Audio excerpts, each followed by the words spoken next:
Good afternoon students. ठीक है, सो हम पिछले लेक्चर से आगे प्रोसीड कर रहे हैं। पिछले लेक्चर में मैंने आपको क्या बोला था कि हम दो प्रोसेसेस डिस्कस करेंगे। ठीक है बच्चों। तो पहली प्रोसेस उसमें क्या है, कैल्सिनेशन। ठीक है, पहली प्रोसेस क्या है, कैल्सिनेशन। अब कैल्सिनेशन को हम डिफाइन कैसे करेंगे? It is defined as heating strongly the concentrated over either in the limited supply और एब्सेंस ऑफ द ऑक्सीजन। कहने का मतलब क्या हो गया, जो हमारी कॉन्सेंट्रेटेड ओर है, ओर को हमने पिछले स्टेप 2 में कॉन्सेंट्रेट कर लिया था बाय द डिफरेंट मेथड्स। ये हमारा स्टेप 3 है, ये भी मैं आपको रिमाइंड करवा देता हूँ। ये हमारा क्या स्टेप 3। स्टेप 2 में हमने क्या कर लिया था, ओर को कॉन्सेंट्रेट कर लिया था। अब इसमें हमने हमारे स्टेप 3 का नाम क्या था, extraction of metal from the concentrated ore. हम मेटल को एक्सट्रैक्ट करेंगे फ्रॉम द कॉन्सेंट्रेटेड ओर, और हम अब ये स्टार्ट कर रहे हैं। ठीक है, स्टार्टिंग में क्या आ गया, कैल्सिनेशन। ये जैसे मैंने क्या बोला, it is defined as heating strongly the concentrated ore either in the limited supply और absence of oxygen.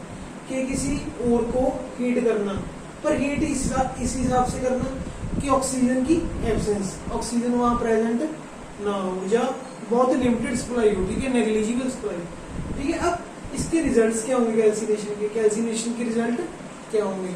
What will be the results of calcination? ठीक है, या इसको आप एप्लीकेशन भी बोल सकते हो। ठीक है बच्चों, पहली क्या है, मॉइस्चर इज रिमूव्ड। मॉइस्चर क्या होता है आपको पता होगा, वाटर। वाटर का दूसरा नाम क्या होता है, मॉइस्चर। ठीक है, मॉइस्चर रिमूव होगा। ये एग्जांपल हम नीचे देखेंगे अभी। ठीक है, कैसे होगा। सेकंड क्या है, वोलेटाइल इंप्योरिटीज आर रिमूव्ड। अब आपको होगा सर वोलेटाइल क्या होता है? वोलेटाइल का मतलब क्या होता है, टेंडेंसी टू फॉर्म वेपर्स। ये भी आप अपनी नोटबुक में लिखते जाओ। वोलेटाइल क्या होता है, वोलाटाइल। ठीक है, क्या होता है ये वोलेटाइल का meaning, tendency to form vapours. ठीक है, वोलेटाइल इंप्योरिटीज आर रिमूव्ड। ऐसी इंप्योरिटीज जो कि वेपर फॉर्म करेंगे वो भी रिमूव हो जाती है। और थर्ड में क्या लिखा बच्चों, कार्बोनेट डीकम्पोज। वो क्या लिखा मैंने, कार्बोनेट्स के बाद डीकम्पोज। ठीक है, मैंने शॉर्टकट में लिखा है, आपने पूरा लिखना है। Carbonates decompose to oxides. ठीक है, अब एग्जांपल ऑफ कैल्सिनेशन, ये मैंने शॉर्टकट लिखा है, आपने यहाँ पे पूरा कैल्सिनेशन लिखना है। ठीक है बच्चों, अब ये जिंक कार्बोनेट, जिंक कार्बोनेट के this is ore of iron, जो मैंने आपको होमवर्क दिया था अगर आपको याद हो। इसका कॉमन नेम क्या है, कैलामाइन। क्या है, कैलामाइन। ठीक है बच्चों, अब इसकी कैल्सिनेशन हो रही है, इसकी कैल्सिनेशन हो रही है ना। ये मैंने हम डेफिनेशन के अकॉर्डिंग एक्सप्लेन करेंगे। क्या है definition, heating strongly the concentrated ore. ये क्या है, कॉन्सेंट्रेटेड ओर। ठीक है, अब किसमें कन्वर्ट हो रही है, टू ऑक्साइड। किसमें कन्वर्ट हो रही है, to oxide. Heating strongly the concentrated ore either in the limited supply और एब्सेंस ऑफ ऑक्सीजन। ठीक है, अब मैंने थर्ड इसका रिजल्ट क्या लिखा है, जो कार्बोनेट है वो डीकम्पोज हो जाएगा टू ऑक्साइड। ये क्या है, इसकी जिंक की कार्बोनेट फॉर्म है। ये जिंक की क्या है, कार्बोनेट फॉर्म। और ये किसमें डीकम्पोज हो रही है, ऑक्साइड फॉर्म ऑफ जिंक। इसमें डीकम्पोज हो रही है ऑक्साइड फॉर्म ऑफ जिंक। ये आपका जो हमारा थर्ड रिजल्ट है, ये इससे मैच कर रहा है ना, आप देख सकते हो। ठीक है बच्चों, और सिमिलरली फिर कैल्शियम की ओर है बच्चों। कैल्शियम की ओर कौन सी, कैल्शियम कार्बोनेट। कैल्शियम कार्बोनेट का कॉमन नेम क्या है बच्चों, लाइमस्टोन। जब हम लाइमस्टोन को डीकम्पोज किया तो क्या बन गया, कैल्शियम ऑक्साइड। ठीक है, कैल्शियम ऑक्साइड का कॉमन नेम क्या है, क्यूक्लाइन प्लस कार्बन डाइऑक्साइड। और ये भी हमारा जो थर्ड रिजल्ट नंबर थर्ड है, इसको फॉलो कर रहा है अगर आप ध्यान से देखो, क्योंकि ये कार्बोनेट फॉर्म है कैल्शियम की। ये क्या है, कार्बोनेट फॉर्म ऑफ कैल्शियम, और it decompose to oxide form of calcium. ये क्या है, ऑक्साइड फॉर्म ऑफ कैल्शियम। ठीक है, सिमिलरली फॉर डोलोमाइट। डोलोमाइट का फार्मूला क्या है, कैल्शियम कार्बोनेट डॉट MgCO3। किसमें डीकम्पोज हो रहा है, calcium oxide plus magnesium oxide plus 2 molecules of carbon dioxide. ठीक है बच्चों, अब यहाँ पे बॉक्साइड है। बॉक्साइड तो ऑलरेडी ऑक्साइड है। आपको होगा सर यहाँ पे कैल्सिनेशन कैसे लग सकती है, ये तो पहले ऑक्साइड फॉर्म में कन्वर्ट है ना। क्वेश्चन भी आपका जायज है ना। ठीक है, वैलिड क्वेश्चन है कि सर ये तो ऑलरेडी ऑक्साइड है, पर यहाँ पे कैल्सिनेशन कैसे अप्लाई होगी। ठीक है, अब कैसे अप्लाई होगी, अब आपकी बात का आंसर। ठीक है, जो आपने पूछा, ये किसका फार्मूला है, बॉक्साइड का। Al2O3.2H2O।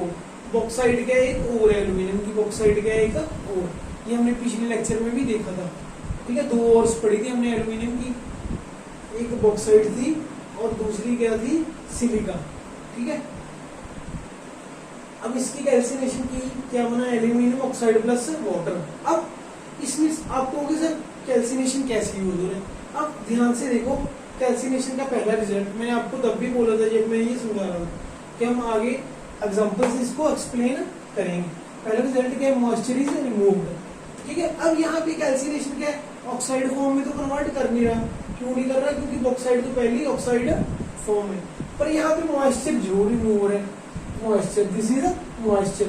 मॉइस्चर का दूसरा नाम क्या है, वाटर, ठीक है। अगर किसी चीज में वाटर प्रेजेंट है तो हम उसको क्या बोल देते हैं, मॉइस्चर, ठीक है। तो यहाँ पे मॉइस्चर रिमूव हो रहा है। सिमिलरली अगर आप आयरन की ओर देखो, लिमोनाइट, आयरन ऑक्साइड और 3H2O, दैट इज लिमोनाइट, ठीक है। उसको डिकम्पोज किया iron oxide plus 3 water molecules, ठीक है। तो यहाँ पे भी जो फर्स्ट रिजल्ट है वो फॉलो हो रहा है, ठीक है बच्चों। अब सेकंड प्रोसेस क्या है, सेकंड प्रोसेस क्या, roasting. Roasting is just opposite of calcination.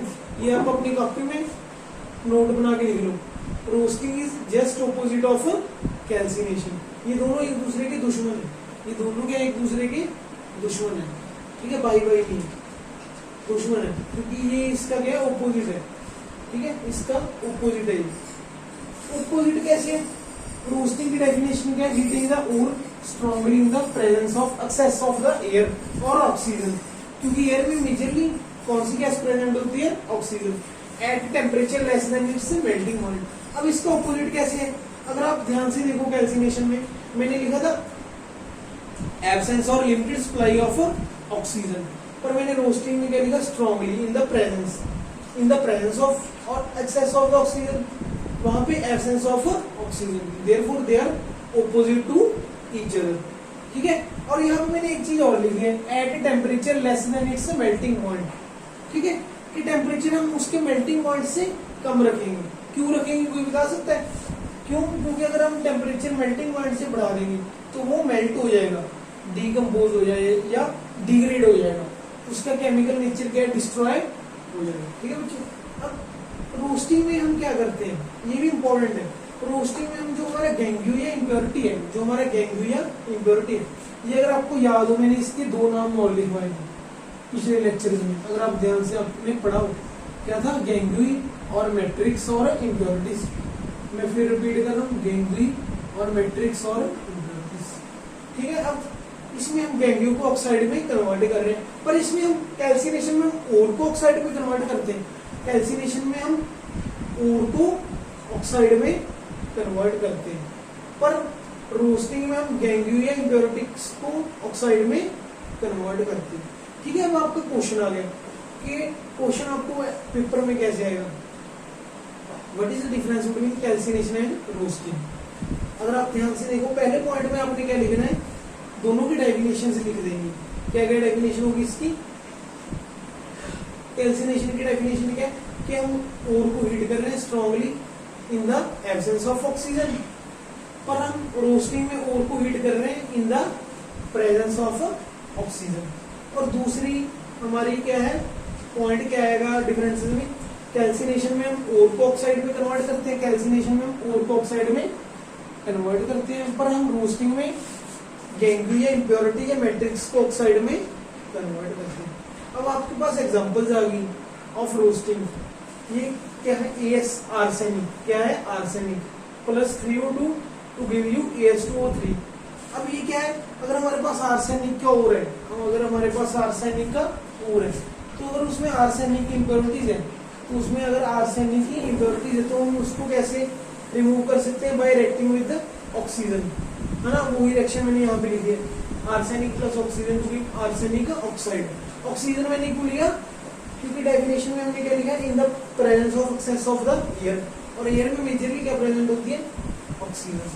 अगर हमारे पास सल्फर फॉस्फोरस की इम्प्योरिटी प्रेजेंट है, अगर हमारे पास फॉस्फोरस की इम्प्योरिटी प्रेजेंट है, ठीक है, फॉस्फोरस क्या है यहाँ पे एज ए इम्प्योरिटी, तो उसको हम कैसे रिमूव करेंगे, बाय रिएक्टिंग विद ऑक्सीजन। क्यों, क्योंकि in the presence of excess of air, और एयर में मेजरली क्या प्रेजेंट है, ऑक्सीजन। क्या बन गया, फॉस्फोरस ऑक्साइड। ठीक है। सिमिलरली अगर जिंक सल्फर की या और प्रेजेंट है, जैसे जिंक सल्फाइड है, ये क्या एक सल्फाइड और है, इसको भी हम यहाँ पे भी हमने रोस्टिंग की बाय रिएक्टिंग विद ऑक्सीजन। हमारे पास क्या है, zinc oxide plus sulphur dioxide. यहाँ पे आप बता सकते हो कि इम्प्योरिटी क्या है। Here sulphur is impurity, zinc is ore which we have to extract, but sulphur is impurity. तो हम यहाँ पे सल्फर को रिमूव कर रहे हैं। कैसे रिमूव कर रहे हैं, बाय SO2। SO2 हमारे पास एक बाई प्रोडक्ट आ गया, उस बाई प्रोडक्ट में सल्फर क्या हो गया, रिमूव हो गया। ठीक है। सिमिलरली ये लेड का हो रहा है, लेड सल्फाइड।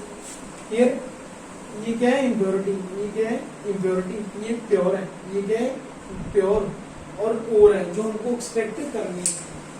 ठीक है। इसकी भी यहाँ पे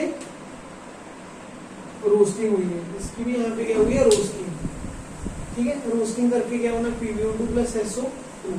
अब आप ये हमारी रिएक्शन 1 है, ये रिएक्शन 2 है, ये रिएक्शन 1 है और ये रिएक्शन 2 है। अब रिएक्शन 1 और 2 में अगर आप ध्यान से देखो, SO2 हमारा बाई प्रोडक्ट है, पर वो वेस्ट नहीं आता, इसलिए मैंने यहाँ पे लिखा है SO2 नॉट वेस्टेड। ये वेस्ट कैसे नहीं आता, it is used for making sulphuric acid. अब आप बता सकते हो ये कैसे यूज होगा सल्फ्यूरिक एसिड बनाने के लिए। पहले हम इसको वाटर के साथ रिएक्ट करेंगे तो सल्फ्यूरिक एसिड बनेगा। वाटर के साथ जब हम SO2 को रिएक्ट करेंगे तो क्या बनेगा, सल्फ्यूरिक एसिड। जब हम उस सल्फ्यूरिक एसिड को वाटर के साथ रिएक्ट करेंगे तो फिर हमारे पास क्या बन जाएगा, सल्फ्यूरिक एसिड। ठीक है बच्चों। अब स्टेप 3 का पार्ट 2 है। अब यहाँ तक हमने स्टेप 3 का पार्ट 1 कंप्लीट कर लिया। We have completed the part 1 of step 3। Now we have start the part 2 of step 3। हम पार्ट 2 स्टार्ट कर रहे हैं स्टेप 3 का। क्या है इसकी जो डेफिनेशन है, conversion of oxides of metal to metallic form. कि यहाँ तक तो हमने ऑक्साइड में कन्वर्ट कर लिया, यहाँ तक हमने जो कॉन्सेंट्रेटेड ओर थी, यहाँ तक जो हमने कॉन्सेंट्रेटेड ओर थी उसको मेटल ऑक्साइड में कन्वर्ट कर लिया, उसको मेटल ऑक्साइड में कन्वर्ट कर लिया। अब उस जो हमने मेटल ऑक्साइड कन्वर्ट किया, अब यहाँ तक जो हमने मेटल ऑक्साइड में ओर को कन्वर्ट किया, अब हमने उस मेटल ऑक्साइड को मेटल में कन्वर्ट करना है, जब उसकी मेटेलिक फॉर्म में कन्वर्ट करना है, जब उसकी मेटेलिक फॉर्म में कन्वर्ट करना है। ठीक है। और उसके लिए हम प्रोसेस कौन सी यूज करते हैं, रिडक्शन और इलेक्ट्रोनेशन। रिडक्शन और इलेक्ट्रोनेशन। अब आप कहोगे सर हमने रिडक्शन और इलेक्ट्रोनेशन क्यों यूज किया, हाँ ये भी आपके एक क्वेश्चन है, आप क्यों यूज कर रहे हैं। ठीक है। इसमें पहले आप ये देखो, इसमें हम क्या करेंगे, क्रूड मेटल को एक्सट्रैक्ट करेंगे, क्रूड मेटल को एक्सट्रैक्ट करेंगे from the oxide from the oxide form of metal. ठीक है। अब यहाँ पे मैंने रिडक्शन क्यों लिखा, क्योंकि हम यहाँ पे ऑक्सीजन को रिमूव करेंगे, ऑक्सीजन को रिमूव करेंगे।